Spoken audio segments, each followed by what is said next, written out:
Gravando então! E hoje vamos falar de mitos e verdades sobre os antibiogramas na medicina veterinária, né? Vamos tirar aí algumas dúvidas, né? E tirar algumas coisas que a gente acha que são, mas na realidade não são, ou acha que podem ser, não ser, e na realidade são. Então, vamos falar de vários mitos e verdades. Muito bem, vamos começar com a grande polêmica. MIC é melhor que disco de fusão? E aí? Isso é um mito ou é uma verdade? Bom, falando um pouquinho de MIC, tá? MIC, em qualquer lugar que vocês forem ver, em termos de testes de sensibilidade a antimicrobianos, MIC, ou SIM, a tradução em português seria CIM. Sim, eu prefiro usar sempre a sigla MIC, porque é uma sigla mais conhecida, mais bem entendida. Mas a MIC, vocês vão ver que é o padrão ouro, ou seja, é a melhor técnica para até sensibilidade a antimicrobianos. Mas isso quando a gente está trabalhando com pesquisa, com otimização de doses, aí sim a MIC entra como padrão ouro. Mas para a rotina laboratorial de teste sensibilidade a antimicrobianos, tanto a MIC quanto a discodifusão são técnicas muito bem sacramentadas e podem ser as duas utilizadas com alta confiabilidade. Então, MIC é melhor do que discodifusão? Por um contexto geral, não. MIC não é melhor do que discodifusão, né? E a gente vê algumas perguntas assim, ou algumas afirmações, mas o antibiograma foi feito por MIC. E isso não traz um grande benefício, tá? Na rotina laboratorial, quando a gente está apenas categorizando uma bactéria como sensível, intermediária ou resistente, tanto faz. Mas tem antibióticos que não podem mais ser avaliados por discodifusão, daí é só por MIC. Tem antibióticos que também não são avaliados por MIC, só por discodifusão. Muito pouco, mas tem, tá? Então, tem que entender esses contextos. Agora, vamos aprofundar um pouquinho melhor esse mito ou verdade. Quando se pergunta, muitas vezes se pergunta, automação é melhor do que a discodifusão? MIC por si, um programa feito por um MIC automatizado ou discodifusão, qual que é melhor? Ambas as técnicas podem ser utilizadas com alta confiabilidade, né? Não é a técnica em si. O que a gente tem que entender, e particularmente na medicina veterinária, hoje eu diria assim, qual que é melhor? Um antibiograma feito por MIC automatizado ou por discodifusão? Eu vou responder de uma outra forma. Eu vou dizer assim, um antibiograma feito por um microbiologista muito bom, independente da técnica. As duas técnicas são consagradas. Então, se o microbiologista é bom, ele vai fazer um excelente um excelente antibiograma por discodifusão ou um excelente antibiograma pelo sistema automatizado. Só lembrando que os sistemas automatizados, os painéis, eles precisam ser adaptados para a medicina veterinária, para responder alguns antibióticos, testar alguns antibióticos e dar algumas respostas que sejam adequadas para a medicina veterinária, tá? Mas, daí agora vamos entrar mais a fundo nisso.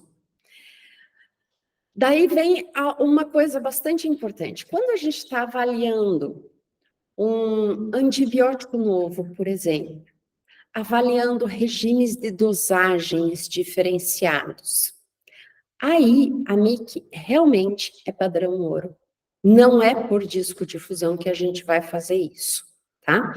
Mas a MIC, nesse caso, eu estou tentando detectar, estou em busca de compostos novos com atividade antimicrobiana, ou eu estou fazendo um ajuste de dosagens, ou, né, enfim, algo semelhante a isso.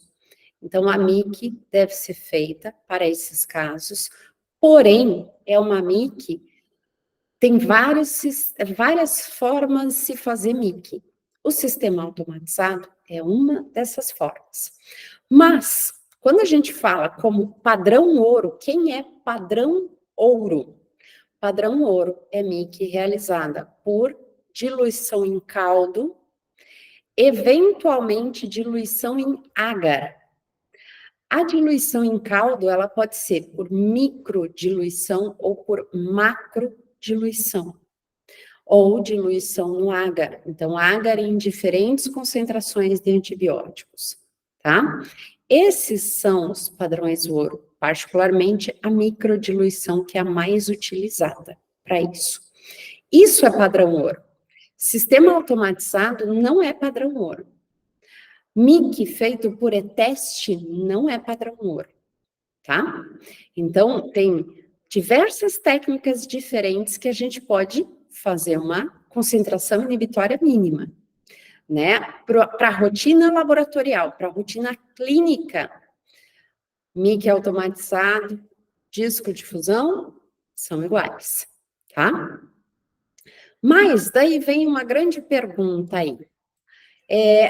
Eu posso ajustar o regime de dosagem com a MIC? Até poderia, tá?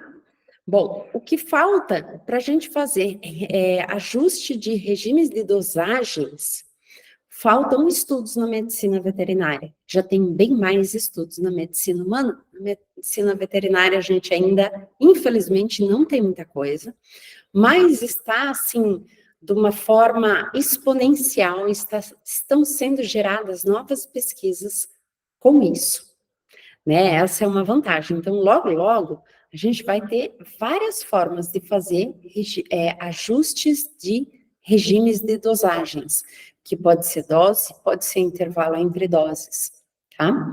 Mas, por enquanto, a gente não consegue fazer muita coisa. E, particularmente, quando a gente fala do sistema automatizado, que vai testar algumas concentrações de antibióticos, a depender do painel, a depender do antibiótico. Tem antibiótico que testa uma única concentração, tem antibiótico que testa 2 concentrações, 3, 4, alguns testam até um pouco mais, mas alguns poucos antibióticos em alguns painéis, né? E quando a gente pensa em fazer ajuste de regime de dosagem, a gente precisa do valor da MIC. Aquele valor que é igual a MIC desta bactéria para esse antibiótico é tal. É tal assim, é 1, é 2, é 4, é 8 microgramas por ml. É esse valor que a gente precisa. Para fazer ajuste de dosagens, no geral, tem um assim, menor ou igual a. Muitas vezes não vai dar certo, tá? A menos que sejam muito bem formuladas essas concentrações testadas. Hoje, para quem a gente conseguiria fazer de uma forma super adequada ajuste de regime de dosagem para enro e para marco. Hoje é super possível fazer isso. Mas nós precisamos do valor da MIC. Nesse caso, no caso de enro, fluoxacina, quando for menor ou igual a 0,6, eu uso a dosagem de 5 miligramas por quilo, tá? quando for menor ou igual a 0,06 microgramas por ml. É a MIC. Eu vou usar o regime de dosagem de 5 miligramas por quilo CID, uma vez ao dia. Quando a MIC for igual a 0,12, então a dosagem vai ser de 10 miligramas por quilo. Quando a MIC for de 0,25, a dosagem é de 20 miligramas por quilo. Bom, aí a gente vê que, não, a gente consegue fazer ajuste de regime de dosagem na medicina veterinária já. A partir de agora, desse ano, a gente consegue fazer isso. Mas eu preciso desses valores de MIC. Menor ou igual a 0,5, não consigo ajustar nada. Aí eu não sei qual é o regime de dosagem adequado para esta bactéria, desta infecção, tá? Então, esse que é o problema.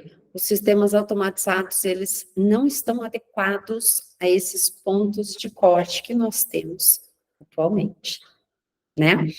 Então, e daí, outra coisa que volta e meia me perguntam, né? Perguntam e comentam. O que eu faço com o valor da MIC? Hoje, a gente pega, já teve um clínico que me perguntou exatamente assim, ó, esses valores aqui que o antibiograma traz, é a dose? Ó, que perigo isso daí. Eles não sabem o que é esse valor, tá? Bom, também já vi, já tive uma pergunta assim, que era uma bactéria bem resistente, e o microbiologista olhou assim, eu libero os valores da MIC? Nesse caso eu vou liberar os valores da MIC. Eu olhei assim, não adianta nada. Os valores da MIC só estão mostrando que é resistente. Mesma coisa que a disco de fusão traz, né? Então, uma coisa que se fala para sistema automatizado é que é semi-quantitativo. A MIC, microdiluição, macrodiluição, feita em tubos, tá? Microdiluição é normalmente em microplacas, aquelas de ELISA. A macrodiluição feita em tubo de ensaio, com volume maior, de 1 a 2 ml, e a diluição em agar. Com essas concentrações, esse tipo de técnica, a gente consegue dizer que é uma técnica quantitativa. A discodifusão é qualitativa, qualidade, resistente e sensível.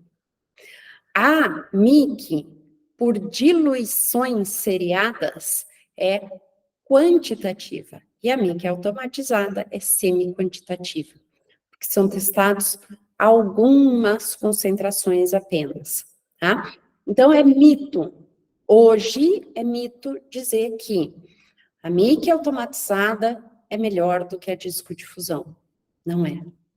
Quem é melhor para o antibiograma, bem feito, é o microbiologista de qualidade. Esse é a melhor coisa que a gente pode ter de qualidade do antibiograma. É o microbiologista que está fazendo, né?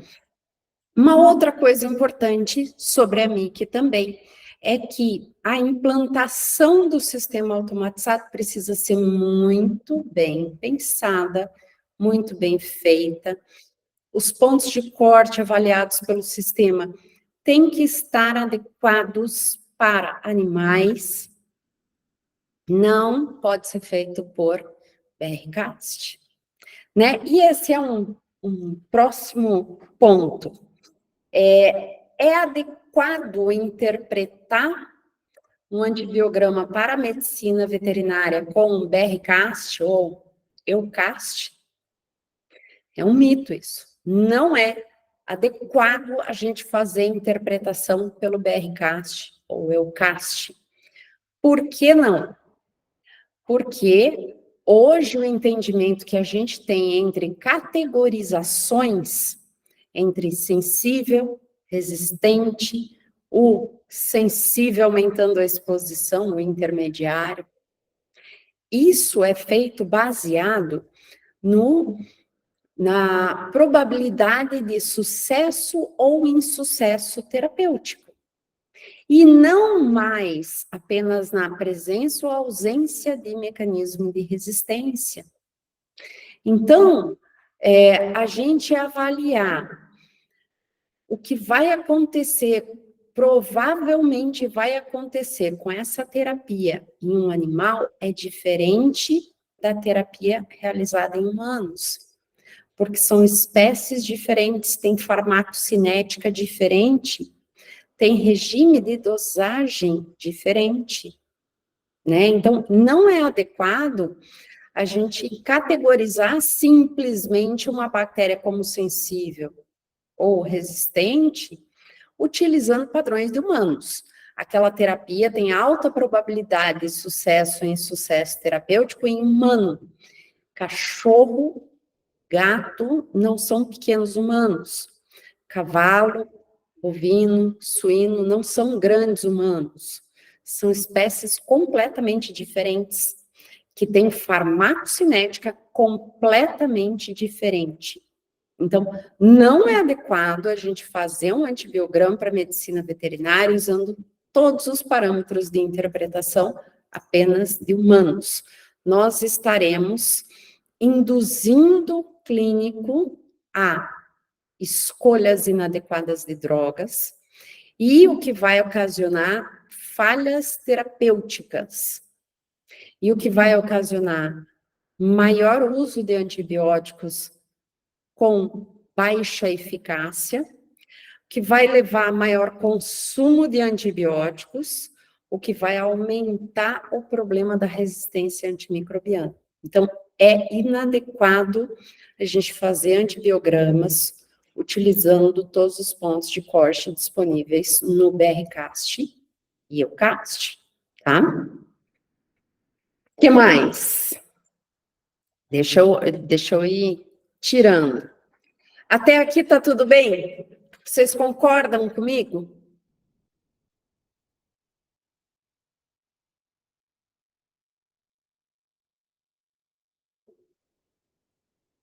Então, vamos lá. Agora vamos falar um pouquinho de categorização.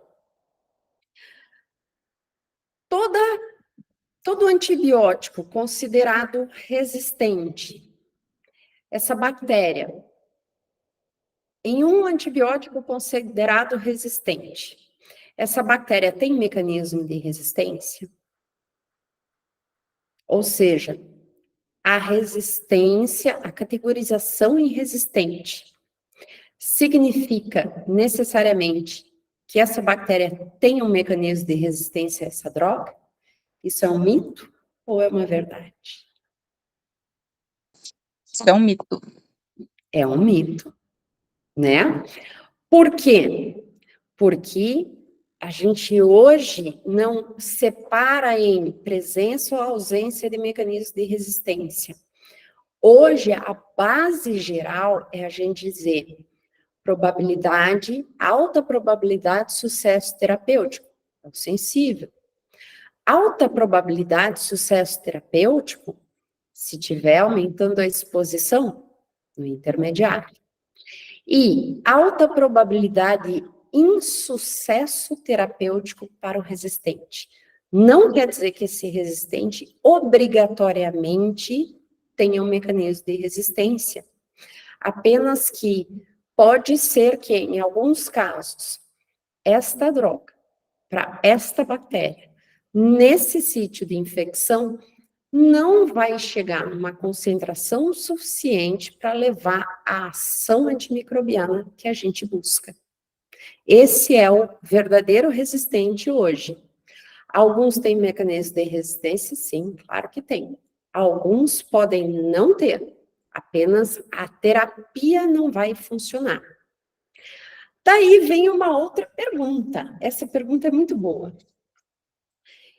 Um mesmo antibiótico pode ter diferentes categorias de sensibilidade no mesma bactéria, a depender do sítio da infecção? Sim. Sim. Daí agora vamos complementar, a depender da espécie animal também. Vamos pensar em enrofloxacino? Enrofloxacino, se for uma bactéria isolada de cão, a MIC, vamos pegar ali a MIC geral, né? A MIC para Staphylococcus, por exemplo, tem que ser menor ou igual a 0,6 para ser sensível, ou menor ou igual a 0,25 para ser sensível, dependendo da dose, né? E daí, cada um dos seus regimes de dosagens. Isso em cães. Isso não quer dizer que se ela tiver uma MIC de 0,5, ela tem mecanismo de resistência. A gente está dizendo que a terapêutica em cães não vai funcionar. Teria que aumentar muito o regime de dosagem, daí a gente acaba com o paciente. Não vai dar certo, né? Mas, se for em gato, 0,5 é sensível. Por quê? Porque a farmacocinética é diferente. Isso no que se conhece hoje, nos estudos que nós temos hoje. Falando. Por exemplo, quando você fala do mecanismo de resistência, quando eu testo 3 fluoroquinolonas, eu posso falar que foi detectado um mecanismo de resistência. E quando eu testo uma só, eu não posso falar isso. É isso? Mais ou menos. Daí depende da droga, tá? E depende do que está acontecendo. Por exemplo, se a gente tivesse o valor da MIC certinho, tá? A gente consegue ver se isso é com a espécie ou se tem mecanismo de resistência para enrofloxacino, por exemplo, né? Então, só que a gente tem que testar concentrações adequadas do antibiótico. Mas o que que acontece com as fluoroquinolonas, né? As fluoroquinolonas, a gente tem essa alteração bem clara aí para enrofloxacino e para marbofloxacino atualmente. Para as demais, a gente ainda não tem. Mas quando várias dão resistente, aí é muito sugestivo de um mecanismo de resistência, tá? Se a gente for usar única e exclusivamente o ponto de corte para cães hoje, a gente pode estar dando que um resistente sem mecanismo de resistência, né? Ou seja, um que terapeuticamente não vai funcionar, porém não tem mecanismo de resistência, tá? Dependendo do valor da MIC ou da discodifusão, a gente olha assim, não, este é resistente realmente, né? Daí é um pouco diferente. As fluoroquinolonas, elas são diferentes, né? Por assim dizer. Mas é adequado, por isso que é adequado a gente testar várias fluoroquinolonas e avaliar elas como um todo, como uma classe, né, para conseguir detectar ou não detectar esse mecanismo de resistência, né? Assim como também, mais ou menos ao contrário, tá? Vamos pensar nas ESBLs. As ESBLs, as enterobactérias produtoras de beta-lactamase de espectro estendido, elas têm uma beta-lactamase que usa determinadas cefalosporinas como substrato. Mas nós temos muitos tipos de beta-lactamases de espectro estendido diferentes. Cada uma dessas enzimas vai utilizar um substrato, outro substrato, muitos substratos, poucos substratos, né? Elas são diferentes, elas atuam de uma forma diferente. Então, a gente dizer que ela é ESBL não quer dizer que ela não vá ter sensibilidade, apesar dela ter um mecanismo de resistência, que atua em cefalosporinas, em determinadas cefalosporinas de terceira e quarta geração, ainda assim ela pode ser sensível, ou seja, pode terapeuticamente funcionar o uso de determinadas cefalosporinas de terceira ou quarta geração. Então, tem o mecanismo de resistência? Tem. Mas algumas cefalosporinas podem eventualmente atuar. Por isso que a gente tem que testar. Todas as cefalosporinas, terceira e quarta geração só, que tenham uso na clínica. Porque a gente pode detectar a SBL e dizer assim, olha, apesar de ter uma SBL, pode ser usado esta cefalosporina. Tá? Então, olha aqui como é complicado, né? O resistente nem sempre tem mecanismo de resistência, e o sensível, eventualmente, pode ter um mecanismo de resistência por perto dele, tá? Assim como, eventualmente, também em enterococos, em pseudomonas, se a gente testar determinados antibióticos que têm resistência intrínsecas, eles podem dar na discodifusão um grande halo, mas eles têm resistência intrínseca, tem resistência terapêutica. Terapeuticamente falando, a terapia não vai funcionar a esses antibióticos. E ainda assim eles deram halo. Claro que não é sensível, porque não tem ponto de corte para esses halos, né? Para esses antibióticos, né? Essas bactérias. Mas eles podem parecer, você olha assim, nossa, olha que halo grande, bonito. Como que não é sensível? E não é. Fala, Amanda. Me surgiu uma dúvida agora, dúvida assim, né, e voltando nesse assunto das SBLs, aí vamos dizer que tem caracterizado a SBL, mas sei lá, ceftriaxona tá com halo de sensibilidade, por exemplo. Tá com aquela diferença, né, que é sensível, mas está dentro do que é o característico como SBL. Poderia, aí nesse caso, poderia ser usado ceftriaxona sozinha em monoterapia? Ou, assim, poderia sim, eu sei que a gente ia ficar qualquer um iria ficar com o pé atrás, mas se um clínico viesse perguntar, mas eu posso usar então só ceftriaxona? Eu não saberia, eu ia falar para ele que eu acho que não, mas eu não tenho certeza, o que você acha? Na teoria pode, tá? Na prática tem que ser avaliado se vale a pena, se não teria uma outra opção terapêutica. E uma coisa bastante importante é a gente acompanhar esse tipo de caso. Por quê? Porque é isso que vai trazer a experiência realmente. É a gente ter essa experiência de, opa, peraí, in vitro acontece isso, em vivo, na maior parte dos casos, ou em alguns casos, a terapia funciona ou não funciona, né? Então, vale muito, na teoria, sim, o clínico poderia utilizar. Na prática, eu te diria o seguinte, pede acompanhamento desse caso, pede para ele te falando o resultado dessa terapêutica, tá? Em alguns casos, alguns tipos de SBLs que dão lá amox com clavulato sensível, trato urinário. E é feita a terapêutica com amox com clavulato, normalmente não funciona. Apesar dela estar lá linda, maravilhosa, sensível, um baita sensível no antibiograma, mas terapeuticamente falando, todos os relatos que eu tenho que não funcionam. Né? Então, assim, precisa avaliar, tá? Eu acho que esse acompanhamento vale muito para a gente, né? Para entender melhor esses mecanismos e fazer laudos mais bem aprimorados para isso, tá? Mas na teoria, sim. Na teoria é para liberar simplesmente sensível.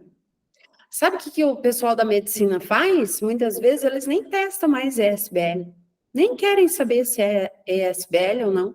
Eles não fazem a busca de ESBL. Porque, independente se ela é ESBL positivo ou não é, vai liberar as cefalosporinas de acordo com o resultado. Mas opa, peraí, ela tem um mecanismo de resistência muito importante que a gente tem que observar. Então, eu acho que não é simplesmente abandonar, não preciso mais testar a SBL. Não, precisa sim, né? Eu acho que é muito importante, né? As notas falam o seguinte, os manuais falam que SBL a gente deve investigar por uma questão de saúde pública, mas não é bem assim a conversa, tá? Então, tem esse fatorzinho aí, né? Não gosto muito dessa forma tão simplista que se fala hoje de SBL. Elas são importantes e a gente tem que considerar elas, tá? Mas eu acho que tenta acompanhar esses casos para ver se a terapêutica vai funcionar, tá? Daí eu lembrei de mais uma coisa agora, né? Um caso de enterobactérias, sensível a amox com clavulato, para trato urinário e para nessa questão, né? Mesmo antibiótico na mesma bactéria pode ser sensível, pode ser resistente, pode, né? Para o trato urinário ela pode ser sensível, mas para uso sistêmico ela pode ser resistente, né? Então, para cães ela pode ser resistente, mas para humanos ela pode ser sensível, né? Então, claro, né? Por causa desse grande entendimento que a gente tem hoje, que não é todo resistente que tem mecanismos de resistência, e os sensíveis, a gente tem que olhar eles com um pouquinho mais de cuidado, porque às vezes, olhando apenas o halo, você pode dizer que ele é sensível. Mas, quando você vai avaliar o contexto geral, você acha mecanismos de resistência que estão acima desse antibiótico. Então, a gente tem que olhar, por isso que é tão importante o microbiologista, quando sai o resultado, ele avaliar, antes de fazer o laudo, ele precisa fazer uma avaliação desses testes, buscar mecanismos de resistência, que podem estar ali levemente escondidos. A gente tem que buscar isso e ajustar de uma forma que o clínico consiga interpretar e escolher de forma adequada. Porque se a gente deixar lá, tá? A gente avaliou o ponto de corte de amox com clavulato para uso urinário. Ele é sensível, tá? Mas o clínico não colocou lá na requisição que amostra que era. E daí? O que vai colocar no laudo? Se fosse para uso sistêmico, seria resistente. Se for para urinário, ele é sensível. Qual que você vai colocar? Os dois. Muito bem esclarecidos. Se for só trato urinário, você pode deixar sensível. Agora, se for outro tipo de amostra, você não pode deixar como sensível, né? Particularmente porque o clínico vai fazer o uso via oral. E daí não vai chegar em concentração adequada nenhuma para tratar dessa infecção. E o clínico interpretou como estava no antibiograma, né? Então, de quem é o erro nesse caso? Deixar uma amox com clavulato lá, eu já vi várias vezes, tá? Todas as cefalosporinas resistentes, já vi meropenem resistente e amox com clavulato sensível. O que o clínico vai fazer? Ele vai usar amox com clavulato via oral. De quem é o erro? O erro do microbiologista. Né? O clínico não tinha como saber isso. Se para a gente isso é muito difícil, não é? Quando a gente fala aí de SBL, AMP-C, carbapenemase, amox com clavulato, ceftriaxona, cefalosporinas de primeira, segunda geração, terceira geração, quarta geração, para enterobactérias, na nossa cabeça dá um bolo. Imagina para o clínico. Ele nunca nem ouviu falar de tudo isso, provavelmente. Então, ele não vai saber interpretar. Então, é um erro do microbiologista deixar isso. Tem que tirar.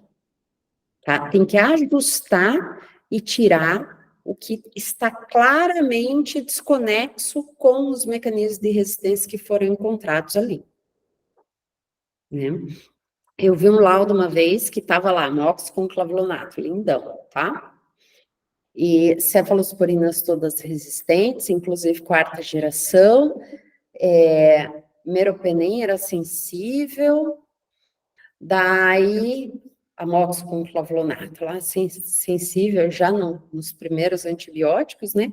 Óbvio que o clínico começou com amox com clavulato via oral, era uma osteomielite, tá? E lá na nota técnica, estava assim, uma amostra sugestiva de SBL, recomenda-se o não uso de aminopenicilinas. Quais são os clínicos que sabem que a amoxicilina é uma aminopenicilina? Muitos não sabem, né? Então, assim, ali era uma inconsistência no laudo e claramente um erro deixar aquela amox com clavulato para aquele tipo de infecção ali simplesmente como sensível, né? Sem nada, nenhuma outra nota, tá? Esclareceu, Amanda? Sim.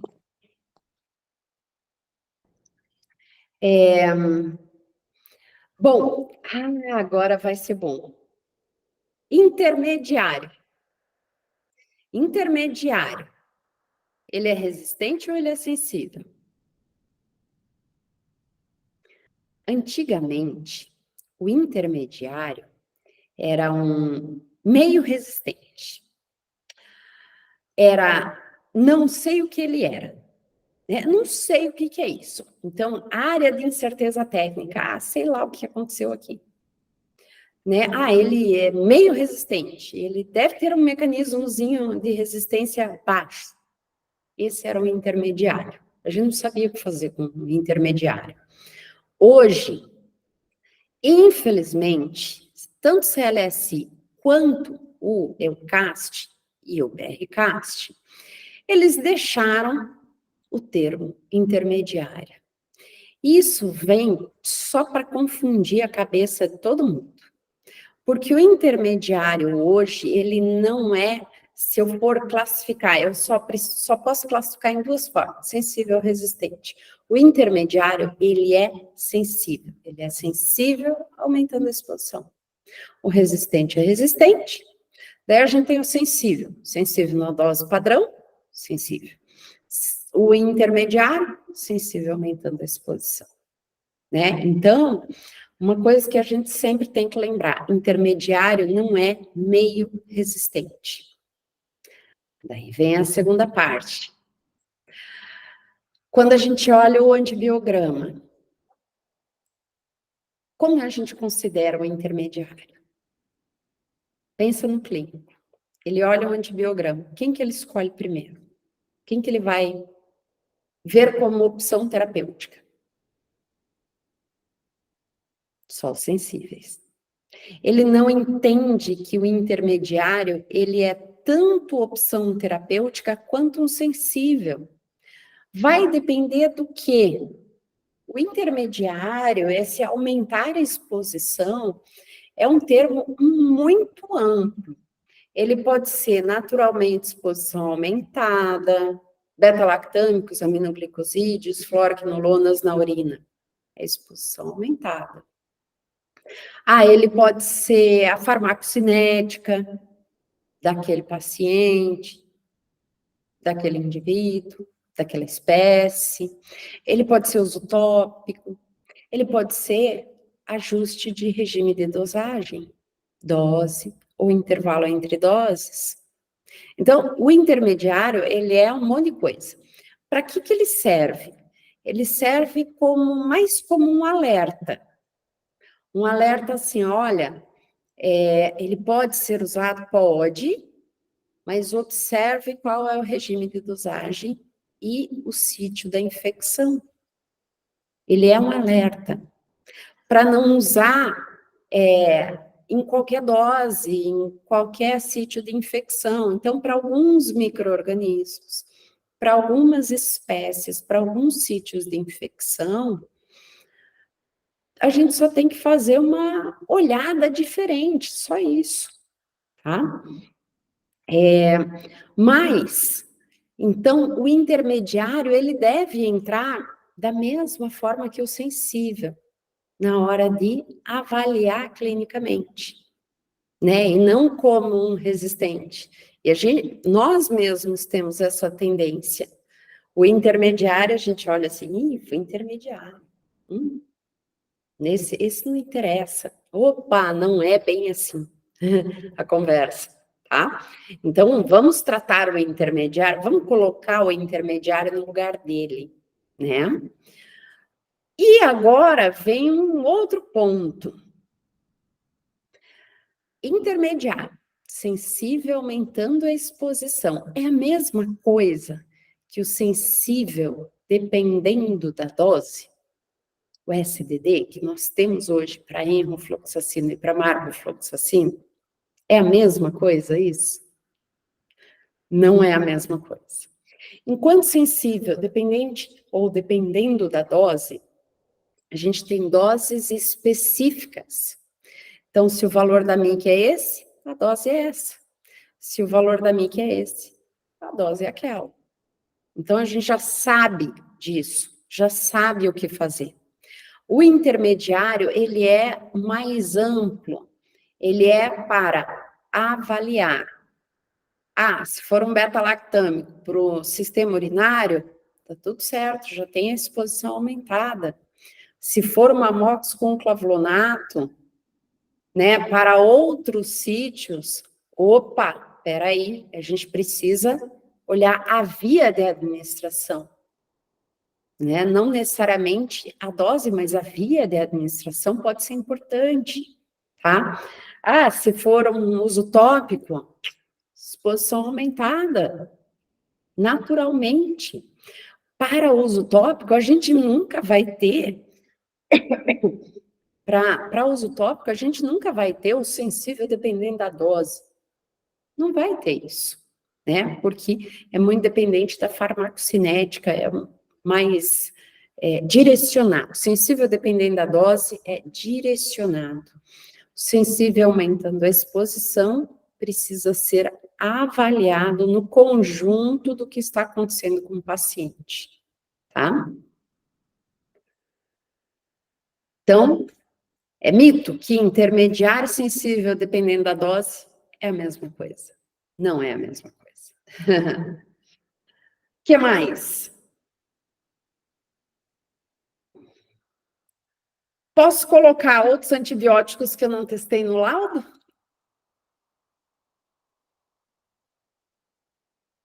Verdade verdadeira. Claro que deve colocar antibióticos que tenham resistência intrínseca dela, estar no laudo. Antibióticos que foram previstos com os nossos testes também podem e devem estar no laudo. O clínico não vai entender quão maior são os nossos testes. Quando nós testamos uma droga, muitas vezes a gente está respondendo muito mais drogas. Então, a gente precisa mostrar isso para eles. Se para a gente não é fácil, imagina para eles, né? Então, a gente tem que deixar tudo bem claro para eles. E eu posso excluir do laudo drogas que eu testei? Verdade verdadeira, deve fazer isso, né? Quando que a gente vai fazer isso? Tô com uma enterobactéria e eu faço um rol de testes, eu testo meropenem, testo imipenem, testo outras drogas de maior importância, mas que eventualmente devem entrar no laudo. Se é uma amostra uma bactéria muito sensível, por que eu vou botar meropenem no laudo? para dar ideia errada para o clínico? Claro que não, né? Então, a gente deve excluir, tá? Assim como das nossas avaliações também, né? Lembra que eu sempre falo, estafilococcus, quando a gente testa oxacilina, cifoxitina, depender da espécie do estáfilo, a gente pode reportar, se elas forem sensíveis, todos os beta-lactâmicos. Quem que eu não vou reportar? Né? Ou reporto num lugar que eu sei que o clínico não vai olhar muito bem. Eu vou pegar cefalosporinas de terceira geração, de quarta geração, né? Por quê? Para não dar ideia errada para ele, tá? Um estafilococcus que tenha sido testado por mim que deu vancomicina. Pode excluir? Deve excluir. Se tem muitas opções terapêuticas, exclua a vancomicina. Não é uma droga de primeira escolha, não é uma droga que a gente deva induzir o clínico a usar. Então, ela só deve estar no laudo quando for uma bactéria super resistente. Senão, ela não deve estar lá no laudo. Né? Senão ele começa a olhar assim, vancomicina barata. Ei, eu acho que eu vou começar a dar vancomicina. Ela sempre está sensível, olha que maravilha. A meropenem tem um espectro bom, né? Amplo, né? Dá pouco resistente. Vou usar sempre, então. Então, a gente não dá ideia errada para os clínicos. Então, sim, a gente deve tirar alguns antibióticos que a gente testou. Ou porque deu alguma inconsistência, ou a gente detectou algum mecanismo de resistência, então, ou muda a categorização, ou retira do laudo, ou então a gente vai retirar alguns sensíveis, mas que não precisam, não são opções terapêuticas viáveis, né? Então, sim, a gente pode retirar muitos antibióticos, mesmo que tenha sido testado, tá? Aí eu tenho mais duas agora. Quem precisa interpretar o antibiograma? É função do clínico interpretar o antibiograma? Microbiologista não precisa interpretar. O clínico que se vire para interpretar. Já ouvi muito microbiologista falando isso. Eu testo antibióticos que devem ser testados para bactéria, eu reporto tudo que eu encontrei no laudo e o clínico que interprete. Mas a gente sabe que não é assim. Não pode ser assim. Por quê? Porque se nem a gente sabe interpretar corretamente, que dirá o clínico vai conseguir interpretar. O clínico vai conseguir pegar um antibiograma e detectar uma SBL, se a gente não colocou no laudo, ele não vai conseguir. Ele vai conseguir, todos os clínicos vão conseguir entender bem o significado de oxacilina para estafilococcus, ou cefoxitina, ou não. Eu coloco tudo que eu testei. Então, eu coloco oxacilina e cefoxitina, o clínico que se vire. Daí, a oxacilina deu resistente, a cefoxitina deu sensível. Clínico que se vire para avaliar. O problema é dele. Não dá, né? Então, sim, o microbiologista precisa fazer uma ampla avaliação e interpretação e busca por mecanismos de resistência, ajuste dos testes, dos resultados, para daí elaborar um laudo. Claro, o clínico vai ter que interpretar? Vai, mas a gente vai facilitar essa interpretação. E não vai deixar pontas soltas para que ele interprete de uma forma errada. Mas somos nós que interpretamos. E se a gente não sabe fazer isso muito bem feito, o clínico não tem a menor condição de fazer isso, né? É mais ou menos a mesma coisa que dizer para a gente assim, então, amanhã você vai entrar no centro cirúrgico e vai fazer uma cirurgia neurológica complexa. O livro está aqui, lê ele. 300 páginas. Em inglês. Pode ler. Até amanhã você faz a cirurgia. Não vai dar certo. É a mesma coisa invertida, né? Então, a gente tem que, sim, interpretar, achar mecanismos de resistências que estejam nessa bactéria, fazer os ajustes que devem ser feitos, para daí fazer o laudo, né? E nisso, eu volto ao início. O que é mais importante para um antibiograma bem feito? É a técnica? É por disco de fusão? É por MINC? Ou é o microbiologista que está fazendo? O microbiologista bom faz um excelente um antibiograma por disco de fusão. Também faz um excelente antibiograma por MINC.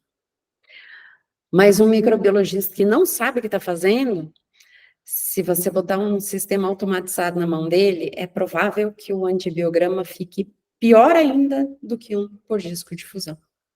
Com mais erros do que por disco de fusão. Né? Então, não que com disco de fusão também não vá vir erros muito grandes e muito grosseiros, né? Mas o que manda mesmo é a qualidade do microbiologista. Essa é importante, né? E é para isso que a gente está aqui. E outra coisa, uma coisa que os microbiologistas ainda não entenderam na medicina veterinária é que nós fazemos parte da terapêutica. Nós devemos fazer parte de discussão de casos clínicos, de controle de infecções hospitalares. E para os locais que vão começar a fazer, não tem muito lugar, no Brasil particularmente, né? Mas isso vai entrar na medicina veterinária do Brasil também, da América Latina também, os programas de gerenciamento de antimicrobianos. Stuart, isso vai entrar também nesse contexto da medicina veterinária.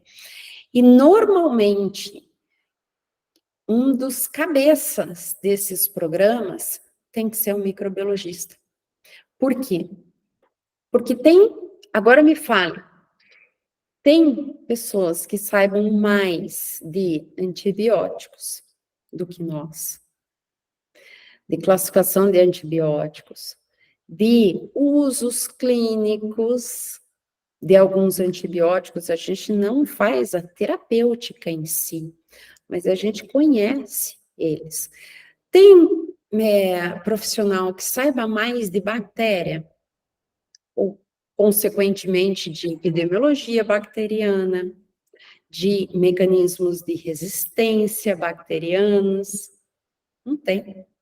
Então, nós somos essenciais para os programas de controle de infecções hospitalares e programas de gerenciamento de antimicrobianos. Porque nós conhecemos as bactérias, nós conhecemos os antibióticos também, né? E a gente tem que entender o nosso papel nesse contexto de programas de uso de antibiótico e também na terapêutica de determinados pacientes. Amanda, você colocou uma nota maravilhosa no teu laudo, né? A última nota técnica que você colocou é mostrando, olha, nós aqui do laboratório, nós damos assistência em casos clínicos. Os clínicos precisam entender isso, que é o nosso papel, né? Também estar auxiliando. Na medicina humana, isso já acontece, esse evento multidisciplinar entre microbiologista, entre clínico, médico, o farmacêutico, tá? Muitas vezes o enfermeiro também.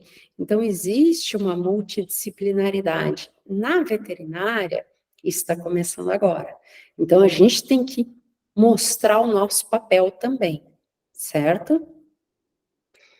E, por fim, esse daqui é ótimo.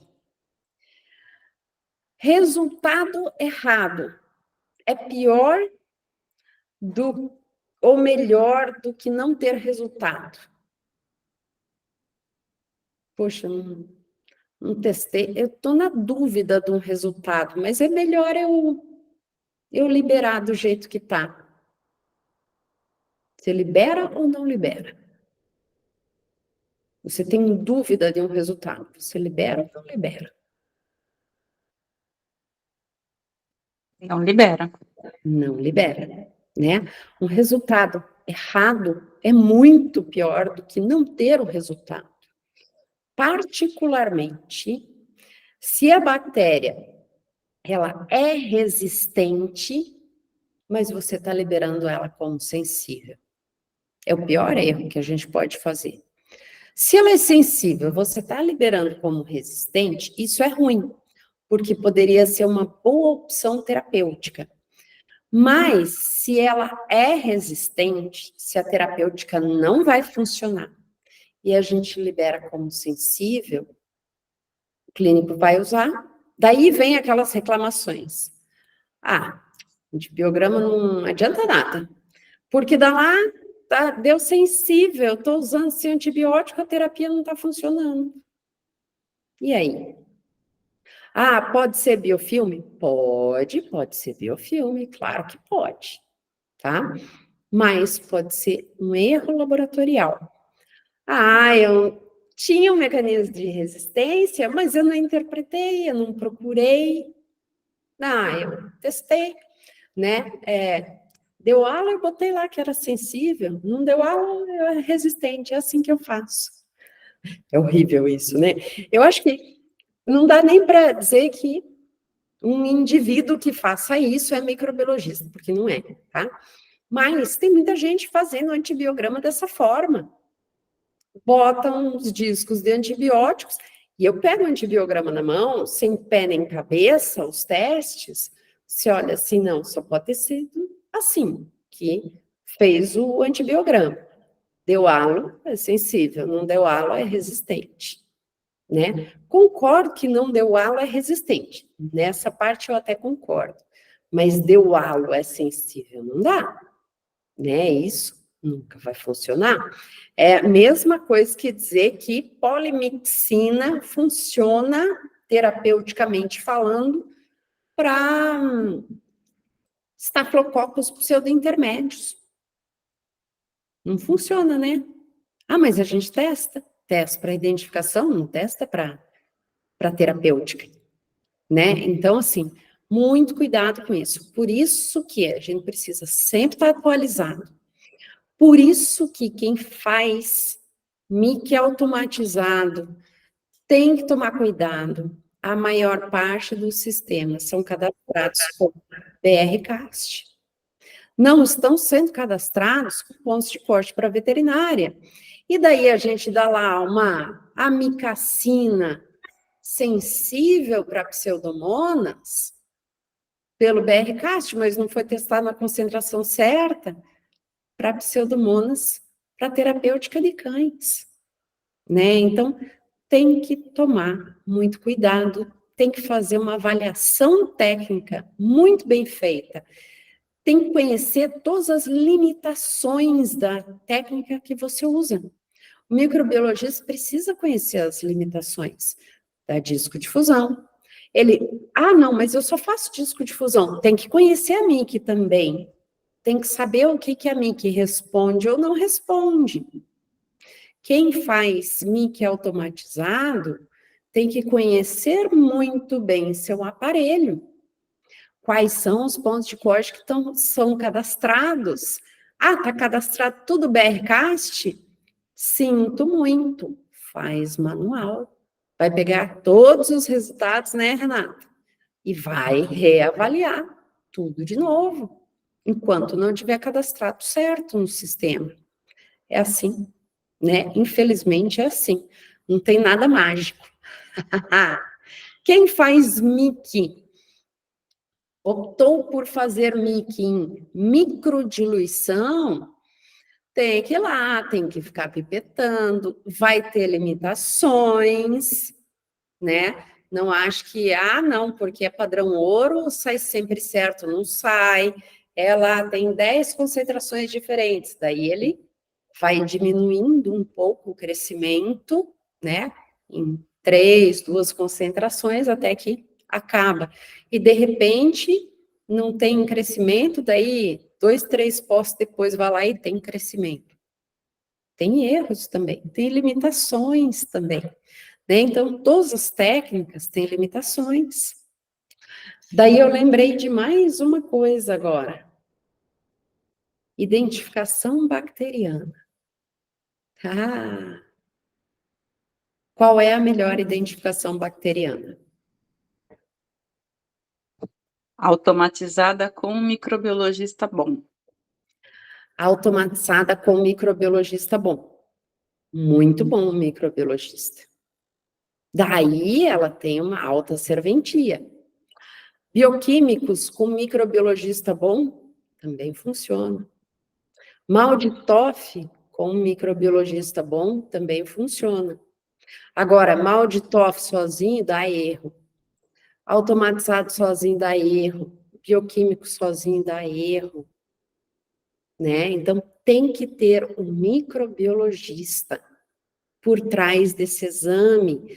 Nós somos os grandes cozinheiros da medicina veterinária, nós não somos boleiras, né? A gente faz bolo, tudo com receitinho, não, a gente segue protocolo, claro, mas a gente é culinária francesa, né? A gente avalia, a gente conhece tudo que a gente faz, a gente avalia tudo que está encontrando, sabe identificar erros, sabe pular por cima de pedras no nosso caminho, de dificuldades que a gente encontre, tipo um proteus, proteus numa infecção polimicrobiana, né? Não consigo isolar, então vamos lá, vamos ter que fazer de outra forma. A gente aprende a fazer isso, né? Mas tem que ter um microbiologista bom. O mais importante do antibiograma é o microbiologista, né? Ainda mais para medicina veterinária, que a gente tem que ser microbiologista ainda melhor, porque nós temos muitas particularidades. Não é uma espécie. Ah, só humanos. Não, são muitas espécies. São muitas variáveis. São muitos pontos de corte diferentes. São muitos antibióticos que têm uso numa determinada espécie animal, não tem na outra, né? E a gente tem que seguir em frente e dar um melhor resultado para os clínicos, né? Isso traz um benefício, como eu sempre falo, para nós mesmos no futuro, né? Faz parte do nosso trabalho pensar na saúde única. Beleza, pessoal? Alguma pergunta, alguma consideração, algum outro mito, outra verdade que seja mal interpretado, tipo fake news? Eu vou montar uma dessas, fake news da microbiologia veterinária.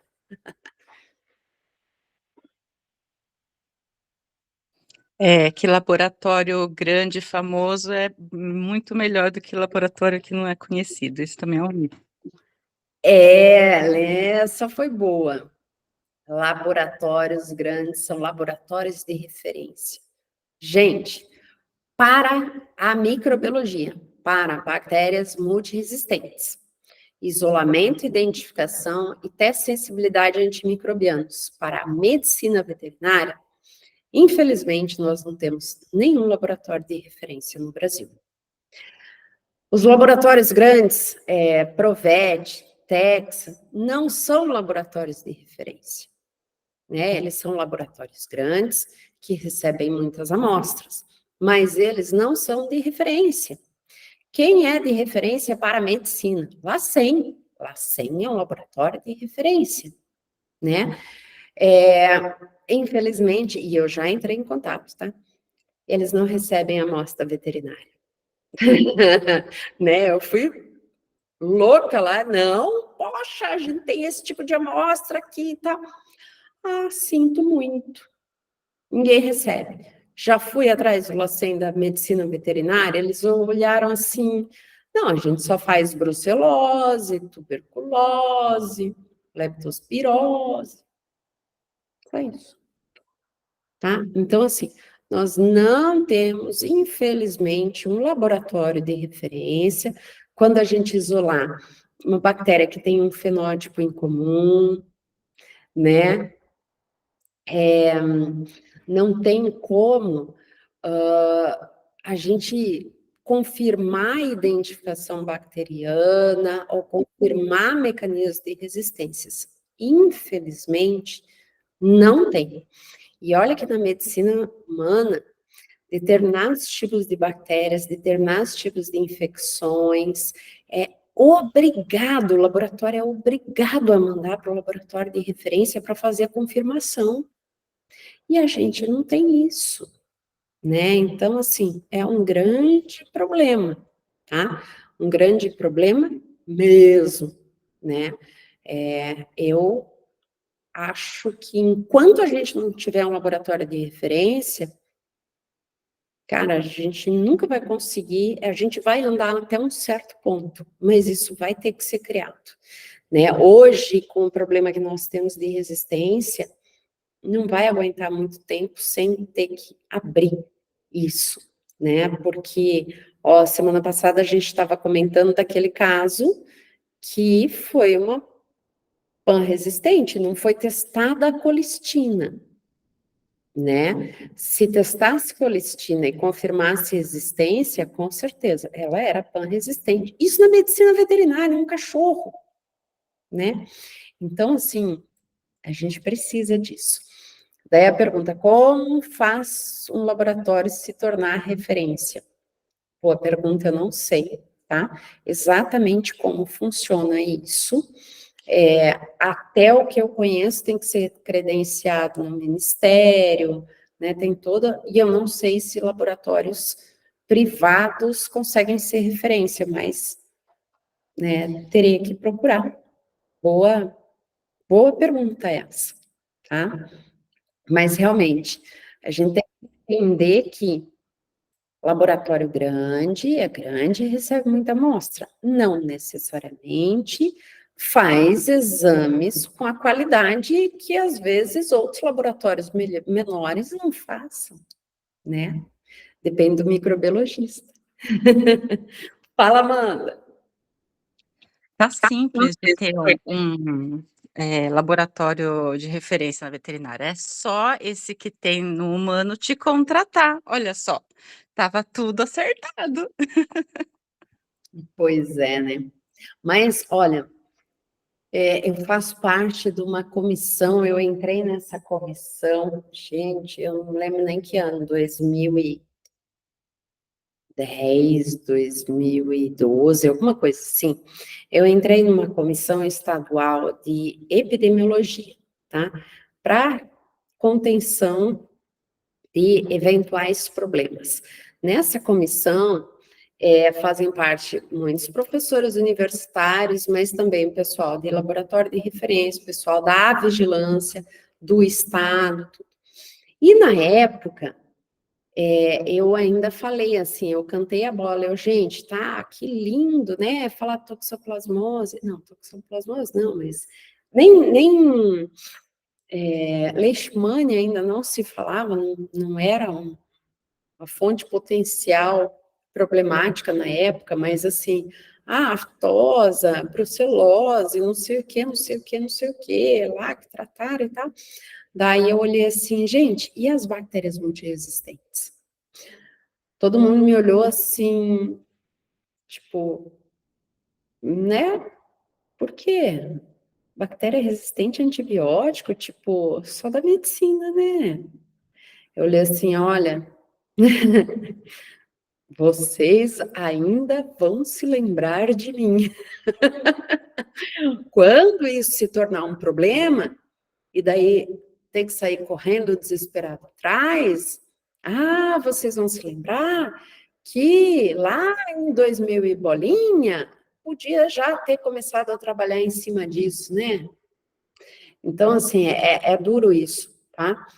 Mas desde aquela época eu já tinha bactérias isoladas que não eram pouca coisa. Eu já tinha Burkholderia, eu já tinha Cinetobacter multiresistente, né? Então, assim, e eu nunca tive o menor aporte. Para quem que eu já consegui mandar? Amigo meu que faz sequenciamento de bactéria. Só. Ah, se quiser pagar, dá para pagar para fazer MaLTOF. Você paga do teu bolso, né? Então, assim, é chato isso. Mas tem que ter, é aquela coisa, né? Ah, não, eu quero fazer a identificação. Tem que ter um microbiologista bom, olhando assim, ah, não, tá, essa identificação do mal de TOF está batendo comigo, porque o mal de TOF também erra. O sistema automatizado também erra, né? E os bioquímicos também erram. Então, o microbiologista, ele precisa estar atento, entender da onde podem vir erros e como fazer para contornar isso, né? Essa é a... Errar, a gente sempre vai errar, a gente tem que saber como contornar os erros e conseguir o resultado final que a gente busca. Beleza, pessoal? Mais alguma fake, alguma verdade ou algum mito?